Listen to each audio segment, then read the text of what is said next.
Welcome to our channel. నమస్కారం.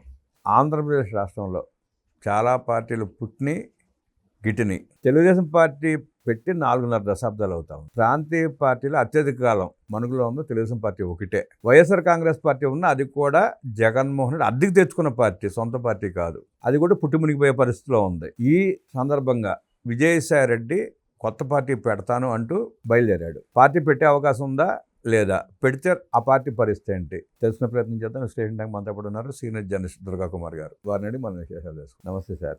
నమస్తే బ్రహ్మగారు, మన వీక్షక మిత్రులకు కూడా. A2 విజయసాయి రెడ్డి పార్టీ పెడతాడని ప్రచారం జరుగుతూ ఉంది. నిజంగా పార్టీ పెడతాడంటారా, లేదంటే నాటకాలు ఆడే ప్రయత్నం చేస్తున్నాడంటారా? ఎట్లా చూస్తారు?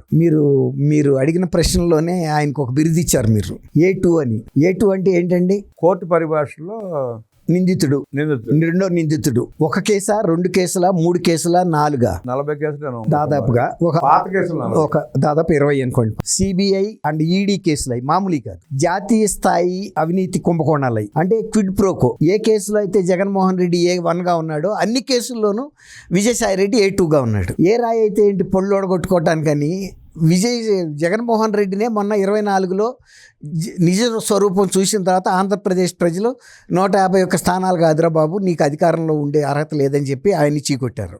అదే కేసులో ఉన్న వ్యక్తి ఒకే తానులో గుడ్డ, ఇది ఒక తాను మనం చూసాము, ఈ గుడ్డ బాగాలేదని తాను పక్కన పడేసాము. ఇంకా కూస్తే అవతలకి వెళ్ళి ఇంకొక ముక్క తీస్తామా? తిరస్కరించిన తాన్ని మళ్ళీ తీసుకుంటామా?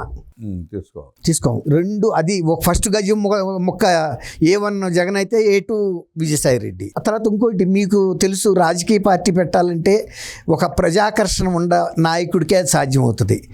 మొన్న ఆయన సొంత లోక్సభ నియోజకవర్గంలో పోటీ చేసి ఆయన ప్రజాకర్షణ అన్నారు మీరు. ప్రజాకర్షణ అంటే గ్లామర్ ఉండాలి, లేదంటే వాగ్దాటి ఉండాలి, మంచి చరిత్ర ఉండాలి, కుటుంబ నేపథ్యం కూడా బాగుండాలి, అన్నీ ఉండాలి. ఇవి ఏమీ లేని జగన్మోహన్ రెడ్డి పార్టీ అద్దెకు తెచ్చుకుని ముఖ్యమంత్రి అయిపోయాడు. కేవలం డబ్బుతో దోచుకున్న డబ్బులో 0.1% ఖర్చు పెట్టి ముఖ్యమంత్రి అయిపోయాడు. అదే ప్రయత్నంలో భాగంగా ఆ దోపిడీలో భాగమైన విజయసాయి రెడ్డి కూడా నేను కూడా ఎంతో కొంత దోచుకున్నా కదా, నేను కూడా 2,000 కోట్లు ఖర్చు పెడితే ముఖ్యమంత్రి అయిపోతానేమో అన్న భ్రమలో పార్టీ పెడుతున్నాడు అనుకోవచ్చా? మంచి క్వశ్చన్ అండి ఇది. ఇప్పుడు విజయసాయి రెడ్డి తండ్రి ముఖ్యమంత్రి, మాజీ ముఖ్యమంత్రి కాదు కదా. కనీసం అతనికి ఒక చరిత్ర ఏంటంటే మాజీ ముఖ్యమంత్రి కొడుకునని చెప్పుకున్నాడు. అతనికి ఎంత చరిత్ర ఉందో అది వేరే మాట. అప్పటికి ఇంకా క్విడ్ ప్రోకో ఇంత ప్రచారం జరగలా. జగన్మోహన్ రెడ్డి ఇన్ని లక్షల కోట్ల రూపాయలు రాజశేఖర్ రెడ్డి ముఖ్యమంత్రి పదవిని అడ్డం పెట్టుకున్నాడని. ఆ తర్వాత జరిగిన ఈ ఆస్తి పంపకం కుంభకోణంలో ఈ అసలు రాజశేఖర్ రెడ్డి పాత్ర ఏంటనేది బయటకు వచ్చింది. అసలు వీళ్ళిద్దరికి ఆస్తుల విషయంలో అన్న చెల్లికి వచ్చింది, తల్లి కొడుకు వచ్చిన వివాదం చాలా అంశాలను బయటకు తీసుకొచ్చింది. అప్పుడు రాజశేఖర్ రెడ్డి గారి పాత్ర బయటకు వచ్చింది. కాబట్టి విజయసాయి రెడ్డికి తండ్రి మాజీ ముఖ్యమంత్రి కాదు కదా. తర్వాత విజయసాయి రెడ్డి వాళ్ళకి కేవలం ఆడిటర్ అనే కానీ భాగస్వామి కూడా కాదు కదా. ఆడిటర్కి ఫీజు ఎంత ఇస్తారండి ఎవరైనా ఆడిట్ చేసుకుంటే? పోనీ నువ్వు సూట్ కేసులు కంపెనీ బ్రీఫ్ కేస్ కంపెనీలని రెగ్యులరైజ్ చేయడంలో సహాయపడితే ఇంకా కొంత పర్సంటేజ్ నీకు ఎక్కువ ఇచ్చి ఉండొచ్చు. ఎంత ఎక్కువ ఇచ్చినా జగన్మోహన్ రెడ్డిని అంత లక్షల కోట్లు విజయసాయి రెడ్డి దగ్గర ఉండవు కదండి. అంటే ఆనాడు రాజశేఖర రెడ్డి ముఖ్యమంత్రిగా ఉన్నప్పుడు 42,000 కోట్ల రూపాయలు అంతా సీజ్ చేస్తుంది ఈడీ. అవును. పబ్లిక్ వాల్యూ ప్రకారం, మార్కెట్ రేట్ ప్రకారం 1,00,000 కోట్లు పైనే.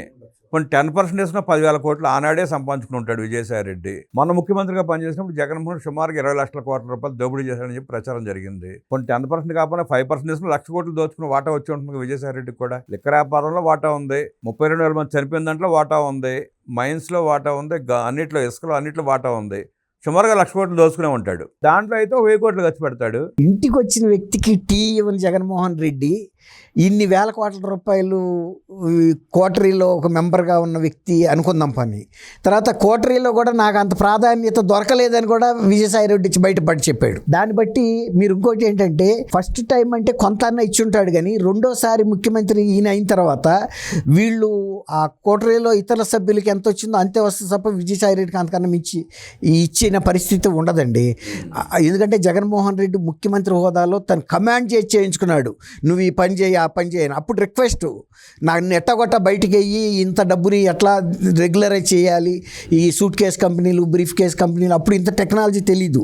అంత పీకే ప్రశాంత్ కిషోర్ని ఫస్ట్ టైం డబ్బులు ఇచ్చినాడు కానీ రెండోసారి ప్రశాంత్ కిషోర్ సేవలు ఉపయోగించుకోవాలా, డబ్బులు ఎగ్గొట్టాడు, కొంత ఎగ్గొట్టాడు. అందుకే అతను బయటపడి చెప్పాడు కదా, ఇతను బాగుపడ్డు, ఇతను ఎవడ మాట ఏంటో, ఇతనికి కళ్ళు కైపెక్కి నేను కూడా మాట్లాడాడు. తర్వాత రెండోసారి కులాల మధ్యలో చిచ్చు పెట్టడమే కదా ప్రశాంత్ కిషోర్ నేర్పేది, అది నేనే పెడతానని కదా రెండోసారి ప్రయత్నించాడు.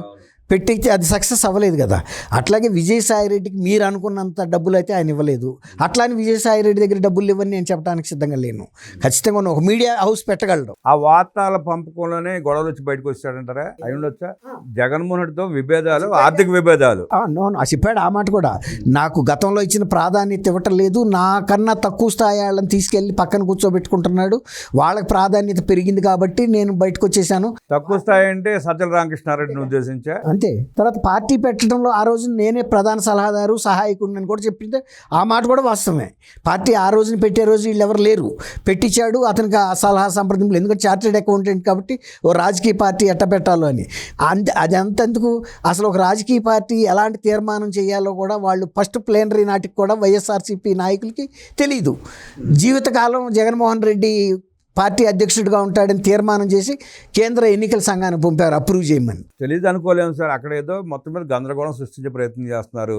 ఎందుకంటే సజ్జల రామకృష్ణారెడ్డి సీనియర్ జర్నలిస్టు, అని తెలియకుండా ఎట్లా ఉంటుంది. సీనియర్ జర్నలిస్ట్ అయినా నా సహాయకుడే, నా సహచరుడే అండి. నాయకుడు ధర్మాన ప్రసాద్ సీనియర్ నాయకుడు, అట్లాంటి వాళ్ళు ఉన్నారు కదా కొంతమంది. ఉన్నారండి. ఉన్నా కానీ ఆ రోజు వాళ్ళు ఆ కైపులో తర్వాత ఇతను కూడా ఎవరి మాట ఇన్ని రకం కాదండి, చేయమన్నాడు, నేనే ఉండాలి జీవితకాలం కాబట్టి జీవితకాలం తీర్మానం చేసి పంపించిన తర్వాత కేంద్ర ఎన్నికల సంఘం రివ్యూ చేసింది ఆ తీర్మానాన్ని. ఇతన్ని జీవితకాలం ఎవరికి ఏ పార్టీలోనూ ప్రజాస్వామ్యంలో ఇవ్వరు. వాళ్ళ రాజ్యాంగ నిబంధనలు అంటే పార్టీకి ఒక రాజ్యాంగం ఉంటుంది. ఆ కాన్స్టిట్యూషన్లో ఎంత పరిమితి ఉంటే 6 ఏళ్ళు ఉంటే 6 ఏళ్ళు ఉండొచ్చు. కొంతమంది కొన్ని పార్టీల్లో 3 ఏళ్ళే పెడతారు, ఒక్కొక్కసారి 2 ఏళ్ళు కూడా పెడతారు, ప్రతి 2 ఏళ్ళకి అధ్యక్షుడు ఎన్నిక అవ్వాలని. అట్లా వాళ్ళు తిరస్కరించారు. అంటే వీళ్ళకి ఏది కూడా తెలియకుండానే వ్యవహరించారు. కాబట్టి విజయసాయిరెడ్డి ఆ పార్టీ నిర్మాణంలో సహకరించిన మాట వాస్తవం. ఆ తర్వాత కాలంలో తనకు అన్నీ తెలుసు, ఇక నాకే డైరెక్ట్ ఛానల్స్ ఉన్నప్పుడు సంపాదనకి ఇతనికి ఇవ్వాల్సిన అవసరం ఉందండి. కాబట్టి ఇవ్వనందుకే కదా అతనికి కూడా కొంత అలిగి బయటికి వెళ్ళిపోవటం. విజయసాయిరెడ్డి ఒక మీడియా హౌస్ పెట్టే పరిస్థితి అయితే ఉందండి, పెడతాడంటున్నారు, పెడతాడు కూడా. ఎందుకంటే ఎంతో కొంత ఇప్పుడు ముందు పార్టీ పెట్టే కన్నా ముందు అతనికి మీడియా హౌస్ ద్వారా కొంత పబ్లిసిటీ వచ్చి, ఇప్పుడు సపోజ్ రాధాకృష్ణ గారు ఉన్నాడు, ఇప్పుడు ఆ రాధాకృష్ణ గారు లాగా నేను కూడా ఒక మీడియా బేరాన్ని అనిపించుకోవాలి, రామోజీరావు లాగా అనిపించుకోవాలంటే న్యూట్రల్గా ఉండాలి. న్యూట్రల్గా ఉండాలంటే జగన్మోహన్ రెడ్డి తప్పిదాలు మొత్తం ఎత్తు చూపించాలి. ఇప్పుడు జగన్మోహన్ రెడ్డికి ఆయనకి ఏం పరిచయం లేదు కదా. ఈ మధ్య మీరు గమనించారో లేదో, ఎప్పుడు ఈడీ పిలిచి విచారించినా, సిబిఐ విచారించినా, ఎక్కడే మాట్లాడాల్సి వచ్చినా జగన్ రెడ్డి పేరు ఎత్తకుండా అందరి పేర్లు చెప్తున్నాడు. జగన్ రెడ్డిని ఇవాళగా సేఫ్ చేసే ప్రయత్నమే చేస్తున్నాడు. ఇటువంటి ప్రతి వాడికి ప్రాణం మీద తీపి ఉంటుందండి, లేకపోతే ప్రాణం పోయినా పర్వాలేదు అనుకుంటాడు. ప్రాణం మీద తీపి భయం ఉంటే అసలు బయటకు వచ్చేవాడు కదా. అట్లా భయపడితే అక్కడే బతుకోవాలి. ఏమన్నా లేని పరిస్థితుల్లోనే బయటకు వచ్చాడు. వచ్చినా కూడా ఇప్పటికీ నేను నా ఒళ్ళు జాగ్రత్తగా పెట్టుకోవాలి. జగన్ ఈయనకి ఇవ్వలేదు వార్నింగ్. ఎవడైనా సరే నా కేసుల విషయంలో కనుక నన్ను కనుక ఇరికిచ్చే పరిస్థితి చేస్తే అదే మీ ఆఖరి రోజు అని చెప్పాడు ఆయన అంతరంగిక. అంటే ఇండైరెక్ట్గా విజయసాయిరెడ్డి కూడా చెప్పినట్టు అని అంటారా? మరి విజయసాయిరెడ్డి ఏమన్నా మినహాయింపు అందులో? ఆయనతో పాటు అక్యూజ్డ్ 2గా ఉన్న వ్యక్తి. అంటే విజయసాయిరెడ్డి రాజారెడ్డి దగ్గర నుంచి చూసుకుంటూ వస్తున్నాడు ఆ కుటుంబాన్ని.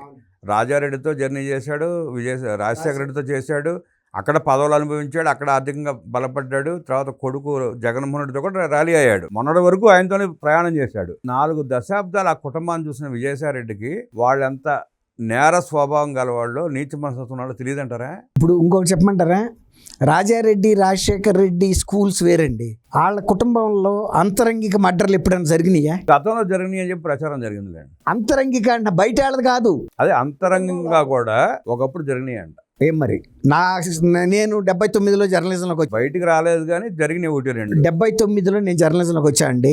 78లో రాజశేఖర రెడ్డి గారు, చంద్రబాబు నాయుడు గారు వీళ్ళందరూ ఫస్ట్ టైం ఎమ్మెల్యేస్ అయ్యారు. కుడియడంగా మేము వాళ్ళని గమనిస్తాను వచ్చాం. మేము రాజశేఖర రెడ్డి రాజకీయాల్లోకి వచ్చినాక అంతరంగంగా పూర్వం ఏం జరిగిందో బయటకు రాలేదు కానీ ఈయన వచ్చినాక అంతరంగంగా ఏం జరగల, కుటుంబంలో ఏం జరగల.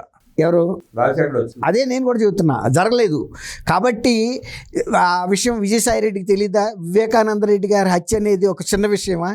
వివేకానంద రెడ్డి గారి కన్నా విజయసాయి రెడ్డి ముఖ్యుడా జగన్మోహన్ రెడ్డి గారికి? సొంత బాబాయ్ ఆయన ఎత్తుకు పెంచాడు, ఆయనకి మగపిల్లలు కూడా లేరు, ఒక్క అమ్మాయి సునీత గారే ఆమెకి కూతురు ఆయనకి.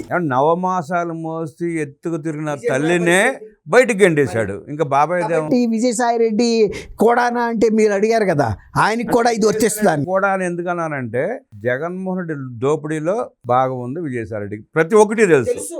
ఎన్ని లక్షల కోట్లు దోచుకున్నాడు, ఎక్కడెక్కడ దాచాడు, ఎట్లా దాచాడు, ఏ రకంగా బయటికి పంపించిన సంగతి ప్రతి ఒక్కటి క్షుణ్ణంగా తెలుసు. జగన్మోహన్ రెడ్డి కన్నా కూడా విజయసాయి రెడ్డికి ఎక్కువ తెలుసు, నేను కూడా ఒప్పుకుంటా. అందుకని అట్లా జాగ్రత్తగా మాట్లాడుతున్నాడు, జాగ్రత్తగా ఉండాల్సి వస్తున్నామని. నో విజయసాయి రెడ్డి గారికి జగన్మోహన్ రెడ్డి కన్నా తెలపవచ్చు నిజంగా కూడా, ఎందుకంటే ప్రతి చిన్న డెవలప్మెంట్ ఆయన చెప్పడు. కానీ అట్లా అని తెలిసిందంతా బయటికి చెబితే విజయసాయి రెడ్డి జీవితానికి ముప్పేను అనేది విజయసాయి రెడ్డి కుటుంబ సభ్యులకు కూడా తెలుసు. అందుకే నువ్వు ఆయన నుంచి దూరంగా జరగమని తీసుకెళ్లిపోయిన కారణం కూడా అదే. బయటకు వచ్చిన తర్వాత బీజేపీలో చేరి అక్కడ ఆశ్రయం పొందాలనే ప్రయత్నం చాలా వరకు చేశాడు ఆయన. అది బీజేపీ కూడా దగ్గరికి రానిచ్చినట్లేదు. అంటే జగన్మోహన్ రెడ్డి మీద అభిమానంతో విజయసాయి రెడ్డి దగ్గర రానిలేదా, లేదు ఎన్డీఏలో భాగస్వాములం కాబట్టి ఎన్డీఏ మిత్రపక్షాలు ఒప్పుకోవాలని ఉద్దేశంతో విజయసాయి రెడ్డిని రానివ్వలేదంట. మీరు ఇచ్చిన బిరుదు ఉంది కదండి, A2 బిరుదు. ఆ A2 బిరుదు ఉన్న వ్యక్తిని కనుక తీసుకెళ్లి బీజేపీ తన పార్టీలో చేర్చుకుంటే బీజేపీకి మాతృకైన RSS కానీ లేకపోతే దేశ ప్రజలు కానీ బీజేపీని ఏ ఘాటును కట్టేస్తారండి? అంటే 14 సంవత్సరాల నుంచి కేసులు ఏ స్థాయిలో అట్టా ఫ్రీజ్ చేయబడి ఉన్నాయి కూడా కనపడతాను ఉంది ప్రజలకి. అది వేరు.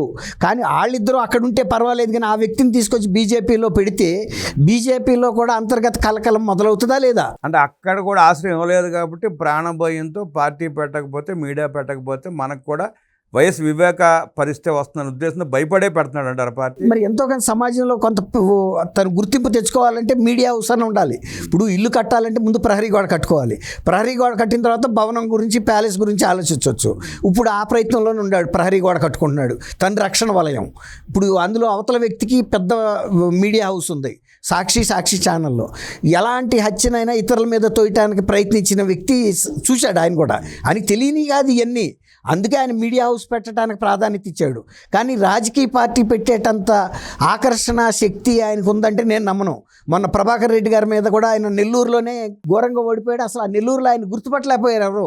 ఎవరో పెద్ద ఆయన వస్తున్నాడు అని భోజనాలు పెడితే కూడా భోజనాలు కూడా తినలా వచ్చేవడం. అది పరిస్థితి. వైఎస్ జగన్మోహన్ రెడ్డి వికృత రాక్షస రాజకీయ క్రీడ నుంచి తనని తాను కాపాడుకోవడానికే విజయసాయి రెడ్డి మీడియా హౌస్ పెట్టినా, పార్టీ పెట్టే అవకాశం ఉందంటూ విశ్లేషిస్తూ, బీజేపీ దగ్గరకు రానలేదు కాబట్టి తనను తాను రక్షించుకోవడానికే పార్టీ పెడుతున్నాడంటూ విశ్లేషించిన దుర్గా కుమార్ గారికి ధన్యవాదాలు తెలియజేస్తాను. నమస్కారం.